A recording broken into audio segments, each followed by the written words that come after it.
Hi, friends. This is Nana Tracy, and I'm going to read Ben and Cely, the Bacteria Detectives, Solving the Mystery of the Sneezle-Wheezles by Elena Gongal. In the whimsical land of Bubbletown, where houses looked like giant mushrooms, lived a bright young boy named Ben. Ben loved bubbles, not just the kind you blow, but the tiny microscopic ones, too. He spent hours peering through his magnifying glass, imagining secret worlds. Ben's best friend wasn't a human, but a creature even more curious than he was, a flutternutter named Cely. Cely was a tiny, fuzzy creature with twitching ears, a tail that wagged like a happy question mark, and a nose that could sniff out the tiniest dust mites. Cely often wore a little bandana and loved to assist Ben in his scientific endeavors, mostly by trying to eat the samples. One sparkly morning, a strange thing happened. Everyone in Bubbletown started doing peculiar sneezes. Achoo! A wheeze, went Farmer McGregor. Kerplunk! Kersneeze, echoed Mrs. Glimmer. It was the Sneezle-Wheezles, a contagious airborne bacteria that made everyone feel like their noses were tickled by invisible feathers. Ben, with Cely perched on his shoulder, knew he had to help. Cely, it's time for some serious germ-busting science, he declared. He set up his homemade lab in his mushroom house basement, a place filled with bubbling beakers, colorful liquids, and the lingering scent of mystery.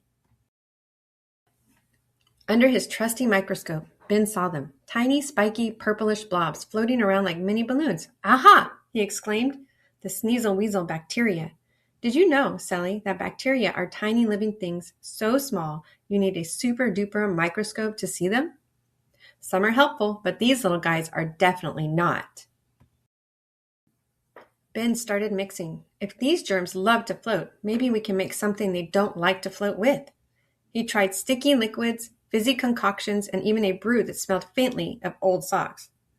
Cely quickly backed away from that one. Each time he observed how the purple germs reacted.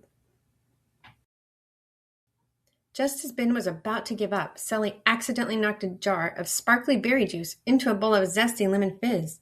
The mixture turned a glowing neon green and began to vibrate. Cely, look, Ben cried. Under the microscope, the spiky bacteria weren't just floating. They were dancing right into the bubbles and popping. That's it, Ben shouted. The lemon fizz breaks their spiky shells, and the sparkle berry juice makes them too heavy to float. He realized he had discovered a treatment, not a medicine you swallow, but a special mist that cleans the air. He called it the Bubble Blast Vapor. Ben turned to Cely. Science fact, buddy. Just like soap breaks down grease on your dinner plate, certain molecules can break down the outer layer of bacteria. We just gave those Sneezle-Wheezles a very bubbly bath. Cely wagged his tail so hard he knocked over a stool. But Ben needed to see if it worked in the real world. He built a giant bubble cannon out of old pipes and a bicycle pump. He and Cely marched to the town square. Prepare for the bubble blast, Ben announced. Cely wore a pair of tiny goggles, looking very professional. Poof! A giant cloud of neon green bubbles filled the air. As the bubbles floated through the streets of Bubbletown, they bumped into the invisible bacteria. Pop, pop, pop!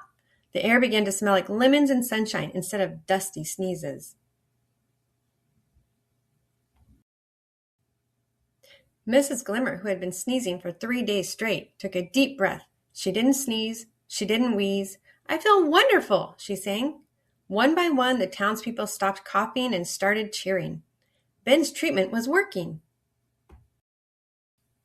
The mayor of Bubbletown declared Ben the official scientist of the forest. He gave Ben a shiny gold stethoscope and Cely a medal made of gold chocolate, which Cely immediately buried in the garden. News of the boy who bounced the bacteria spread far and wide. Scientists from other mushroom kingdoms came to learn from Ben. He taught them that curiosity and a little bit of accidental help from Flutternutter would change the world. Ben, now known as Dr. Bubblebeam, spent his days helping people stay healthy. He reminded everyone to wash their hands, breathe the fresh air, and always stay curious. And Cely became the head of sanitary sniffing, making sure no bad bacteria ever snuck back in. The story of Dr. Bubblebeam reminds us that you're never too young to solve a big problem. Whether it's a giant bacteria or a tiny sneeze, a curious mind and a good friend are the best tools you can have. This story was written by Alana Gongo through Keepsake Verse Studio, all rights reserved. Thank you for sharing our story time.